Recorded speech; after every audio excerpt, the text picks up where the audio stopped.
عورت اور بے ریش لڑکا ایک ہی حکم رکھتے ہیں، دونوں سے بچنا ضروری ہے۔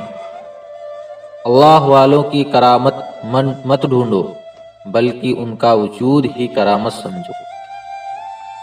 جس گناہ کے بعد ندامت و شرمندگی نہ ہو، اندیشہ ہے کہ اسلام سے باہر کر دے۔ تمہارے گھر والے تمہاری رعایا ہیں، تم سے ان کے بارے میں سوال ہوگا۔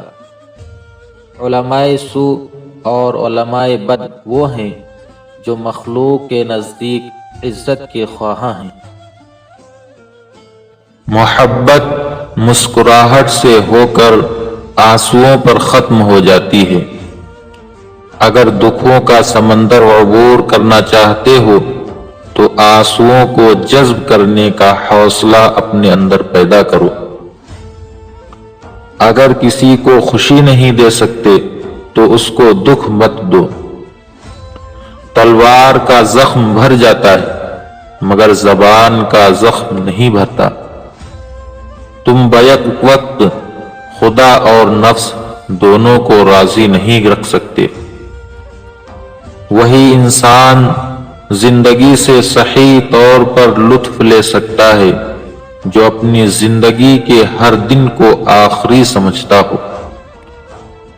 جذبے شیر کی طرح بھوک میں جاگتے ہیں اور سیر ہو کر سوتے ہیں۔ آنکھ اور دریا کے پانی میں صرف جذبات کا فرق ہے۔